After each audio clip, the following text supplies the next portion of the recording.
There's a royal banner given for display to the soldiers of the King. As an ensign fair we lift it up today, while as ransomed ones we sing. Hello, magandang araw mga kapatid at mga kaibigan. Muli ito si Brother Michael at tayo po ngayon ay magpapatuloy sa nasimulan nating gawain at ito po ay part 2 ng Katulad Ka Ba ni Pedro. Alam po ninyo, isa sa mga hinahanga natin na apostol at alagad ng Panginoong Jesus ay itong si Apostol Pedro. Napaka karaniwang tao lamang po ito. At yung mga nangyayari sa atin sa kasalukuyan, kagaya po ng ugali ni Apostol Pedro, at ganun din naman yung mga ibang mga naging apostol o yung mga naunang mga mananampalataya, yung mga even mga prophets, mga propeta, lahat naman ng mga nauna ay may mga weaknesses kagaya po ni Apostol Pedro. So doon sa unang bahagi natin tungkol sa buhay ni Apostol Pedro na ilang beses niyang itinatwa ang Panginoong Yesus. 3 times, 3 beses. Pero kagandahan nito, nung na-realize niya na may mali siyang nagawa, ay talagang mapait yung kanyang pagsisisi. Talagang marubdob ang kanyang pagsisisi na mali ang kanyang nagawa. Hindi po kagaya ng isa na nakagawa ng mali, itong si Jude, si Judas, na isa rin sa mga alagad ng Panginoong Jesus, nung nakagawa ng pagkakamali, nung ipinagkanulo niya ang Panginoong Jesus, nagsisi siya pero hindi talaga tumalikod doon sa kanyang ginawa. Kundi ang ginawa niya ay nagpatiwakal. So nakalulungkot yung kwento ni Judas dahil nagbigti siya. Hindi kagaya nito ni Apostol Pedro na nung makita niyang may mali siya, nakita niya yung kanyang pagkakamali sa Panginoon na dapat hindi niya ginawa, pero nandoon yung kalungkutan, talagang mali ako. Hindi tama ang ginawa ko. Kaya si Apostol Pedro ay isa sa mga talagang naging pundasyon ng iglesia, ng church. At tingnan po natin, may pagpapatuloy tayo dito tungkol sa buhay ni Apostol Pedro. At nais ko pong basahin. At kung meron po kayong Biblia dyan, pwede po ninyong buklatin at sabayan po ninyo sa pagbasa mula po sa aklat ng Juan, Kapitulo 21, talatang 15 hanggang 17. At ganito po ang ating mababasa.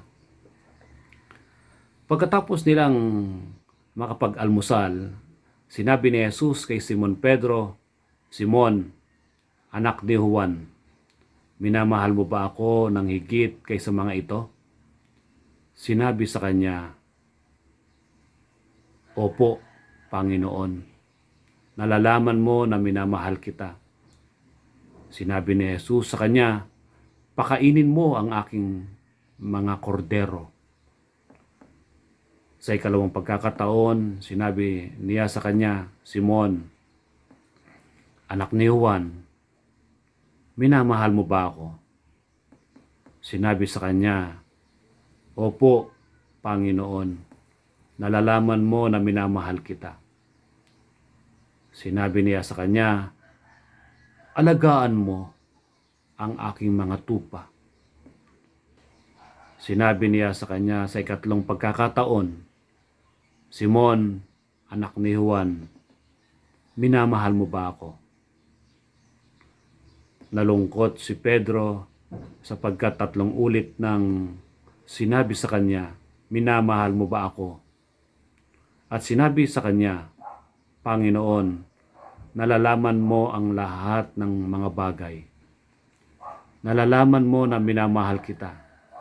Sinabi sa kanya ni Jesus, "Pakanin mo ang aking mga tupa."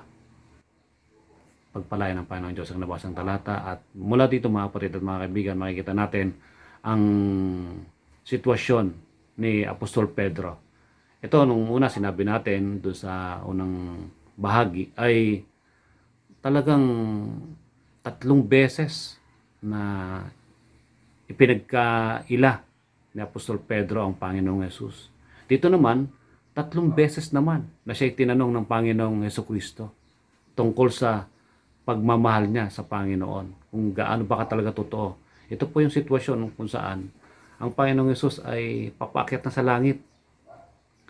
Nagpakita ang Panginoong Hesus, alam naman natin, unang-una doon sa mga kababaihan, no? Kay Maria Magdalena, doon sa ina ni Santiago at kay Salome nung araw ng resurrection, nung pagkabuhay ng Panginoong Hesus na muli. Tapos nagpakita pa siya sa mga ilang mga apostol, doon sa kay na Apostol Pedro, doon sa Galilea kasama si Tomas at iba pang mga apostol. At ito naman, yung sitwasyon na nagpakita rin ng Panginoong Hesus, nakasama pa nila at kumain, nag-almusal sa sitwasyong ito. At makikita natin sa unang mga talata, tinanong siya ng Panginoong Hesus, ano ang sinabi? Pakainin mo ang aking kordero o mga kordero ko, sabi ng Panginoong Hesus. Pangalawang tanong, sumagot na naman si Apostol Pedro. Anong sabi naman ng Panginoon? Alagaan mo ang aking mga tupa. Pangatlong tanong, ganoon na naman, inulit na naman yung tanong, kung gaano niya kamahal ang Panginoong Hesus. At sabi ng Panginoong Hesus, pakanin mo ang aking mga tupa. So, same question, same answer. Talagang lagi nandoon ang sinisigurado ng Panginoong Hesus. At sigurado naman ang sagot ni Apostol Pedro. Kaya nga, kung paanong nung una nalungkot siya at nagsisi, ito naman para bang, ano ba to? Parang walang tiwala sa akin. Parang ganon, ano? Minsan tayo ganon. Pagka paulit-ulit, parang minsan parang makulit, no? Ang nagtatanong sa atin, sinabi ko na di ba? O ganon. Oo na, ganon, di ba? Minsan may mga ganon tayong pag-uugali. Minsan nakukulitan tayo. Pero ang kagandahan nito mga kapatid at mga kaibigan, ang Panginoong Hesus ay sinisigurado lang. Talagang itinatama at iwinawasto na talagang gagawin natin ang ating mga sinasabi. Kagaya ni Apostol Pedro na 3 beses niyang tinanong at 3 beses din siyang sumagot. At ito nga ang nangyari. Nung nandoon na sa araw ng pangangaral, no? Sabi nga, pangaral na ang mabuting balita. Kagaya na sinabi ng Panginoong Hesus bago siya umakyat sa langit, doon sa Mateo 28 sinasabi, sa 18 and 19, na ipangaral ninyo ang mabuting balita sa lahat ng mga tao. Nagawin nila ang lahat ng aking mga iuutos sa inyo. Sa aklat po ng mga gawa, Kapitulo 2, talatang 38, at ganito po ang ating mga babasa. Si Apostol Pedro ay naging pangunahing mangangaral sa mga apostol. Dahil nung araw ng Pentecostes, kung saan dito sa Jerusalem, unang ipinangaral ang mabuting balita at si Apostol Pedro ang nanguna dito. Tingnan po natin, nung may nagtanong sa mga apostol kung ano ang mga dapat nilang gawin doon sa mga narinig nila na pangaral, dahil narinig nila ang pangaral tungkol sa Ebanghelyo. Ano po ang Ebanghelyo? Ito yung pagkamatay, pagkalibing at muling pagkabuhay ng Panginoong Hesus. Nakita ng mga tao doon, no? Dahil kapistahan, Pentecost Day, nakita ng mga tao doon sa Jerusalem ang kanilang kalagayan na sila ay naging makasalanan dahil sa ipinako nila ang Panginoong Hesus. Sila ay naging dahilan ng pagkamatay ng Panginoong Hesus. Tayo ay naging dahilan kung bakit namatay ang Panginoong Hesus. Dahil sa ating mga kasalanan, kagaya ng mga tao na nakapakinig sa mabuting balita doon sa Jerusalem nung unang ipinangaral ang Ebanghelyo.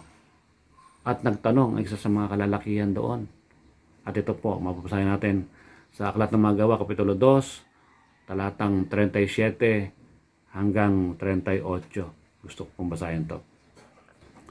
Nang marinig nila ito, nasaktan ang kanilang puso at sinabi kay Pedro at sa iba pang mga apostol, "Mga Ginoo, mga kapatid, ano ang dapat naming gawin?" 38. At sinabi sa kanila ni Pedro, "Magsisi kayo at magbabautismo ang bawat isa sa inyo sa pangalan ni Hesukristo upang mapatawad ang inyong mga kasalanan at tatanggapin ninyo ang kaloob ng Espiritu Santo." Ito po ang sagot ni Apostol Pedro sa tanong tungkol sa ano ang dapat naming gawin upang kami maligtas. Simple lamang, mga kapatid at mga kaibigan. Sabi niya, magsisi kayo. Kung ating maalala, si Apostol Pedro, nung makita niya yung kanyang pagkakamali, nung makita niya yung kanyang ginawa sa Panginoon, na siya'y tumalikod, siya'y nagsisi. Marubdob na nagsisi si Apostol Pedro. At pagkatapos naman ito, makikita natin yung transformation, yung pagbabago kay Apostol Pedro, na siya ay naging pundasyon ng pananampalataya. Kaya nga, doon sa tanong ng Panginoong Hesus na 3 beses, "Mahal mo ba ako, Pedro? Pakainin mo ang aking mga tupa. Alagaan mo ang aking mga tupa." Iyan ang pinakabilin ng Panginoong Hesus sa kanya. At tayo rin naman, mga kapatid, kung ating titingnan, kinakailangan nating tingnan ang sitwasyon ni Apostol Pedro na tayo bagamat naging mga makasalanan, kagaya ng mga tao dito sa Pentecost, araw ng Pentecost, na nakita nila yung kanilang pagkakamali, sila yung mga nagsisi. Kagaya rin naman ni Apostol Pedro na nagsisi. At meron pang sinasabi, magpabautismo kayo. Dahil napakinggan na nila ang mabuting balita. At ang bautismo, tinatawag dito, ay yung pagbabago ng pag-iisip na kinakailangan mong sumunod. Kagaya ng sinasabi sa aklat ng Roma 1:16, ang ebanghelyo, ang kapangyarihan ng Diyos ay kaliligtas ng mga sumasampalataya, unay sa Hudyo at sa mga Griego. Kaya ito po, mga kapatid at mga kaibigan, kinakailangan po nating gawin ang kalooban ng Panginoong Hesukristo, kagaya ni Apostol Pedro na iniutos niya. Dapat pakainin ang kanyang kawan. At tingnan natin, after neto, nung mga sumunod na mga kabanata dito sa aklat ng mga gawa, ay tuloy-tuloy ang pangangaral ni Apostol Pedro hanggang sa kamatayan niya. At ito, sa bandang huli, makikita natin, mga kapatid at mga kaibigan, may mensahe si Apostol Pedro sa kanyang mga sinulat. Kasi ang bilin ng Panginoong Hesus sa kanya ay alagaan ang mga tupa. Pakanin ang kanyang mga tupa. Bantayan. Sabihin, sa ngayon, nung umakyat na ang Panginoong Hesus, wala na rito, sila na lamang ang naiwan, ang mga apostol at ang mga alagad na lamang, ang mga tagasunod ng Panginoong Hesus. Ito na ang iglesia. Ito na ang kawan ng Panginoong Hesus na kinakailangan niyang alagaan. Kaya si Apostol Pedro may sinulat sa kanyang mga epistle, yung 1st at 2 Peter, yung kanyang mga sulat dito. At makikita natin sa aklat po ng 2 Pedro, Kapitulo 3, talatang 9. Kaya ito po ang ating mababasa. 2 Peter chapter 3, verse 9. Hindi mabagal ang Panginoon tungkol sa kanyang pangako, na gaya ng kabagalang itinuturing ng iba, kundi matyaga sa inyo na hindi niya ibig na sino man ay mapahamak, kundi lahat ay dumating sa pagsisisi.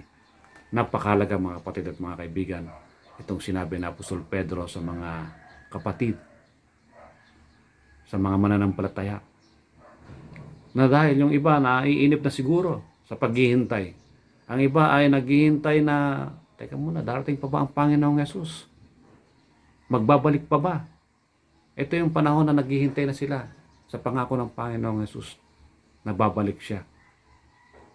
naiinip na ang ilan. Ang ilan ay tumatalikod na. Ang ilan ay bumabalik na doon sa kanilang mga dating pag-uugali, dating paniniwala.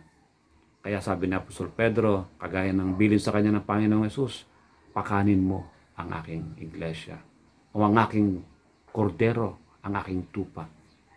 Pinabagit po natin na kordero o mga tupa dahil ito yung kawan ng Panginoong Yesus.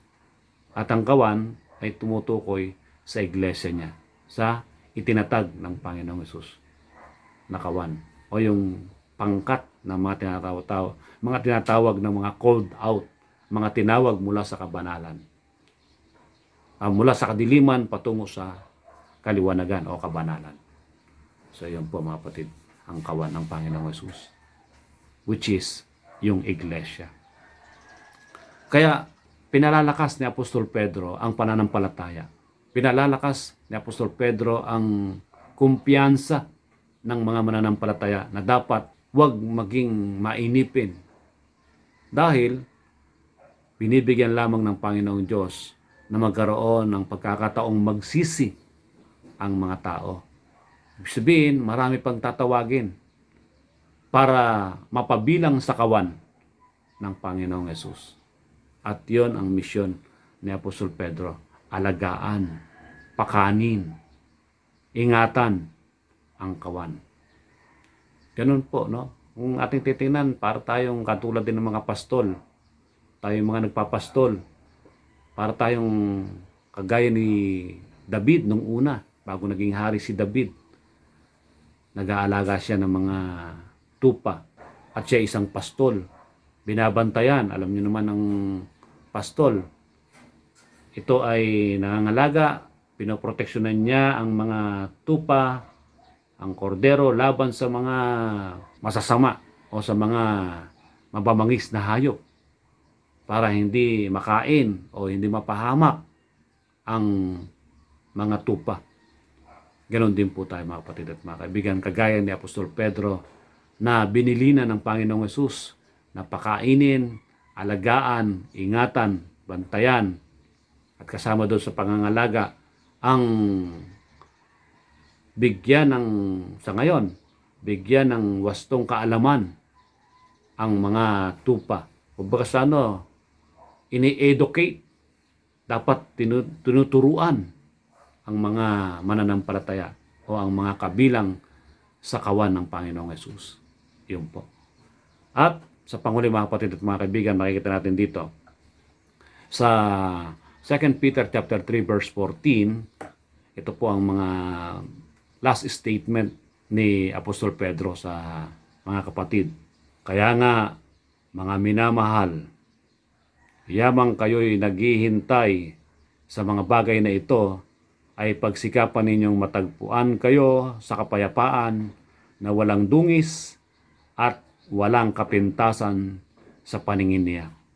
Ito po mga kapatid at mga kaibigan, makikita natin. Talagang nandoon ang kagustuhan ni Apostol Pedro na ang kawan na ibinili ng Panginoong Hesus sa kanya ay maging tapat, maging dalisay sa pananampalataya. Huwag marungisan, kundi ang mga kapatid ay magsumikap na mapanatili ang kabanalan, na mapanatili ang kapayapaan sa kanila. Sila ay matagpuan na hanggang sa pagbalik ng Panginoong Hesus, sila ay walang dungis, sila ay naglilingkuran sa isa't isa. Sila ay matapat sa Panginoon.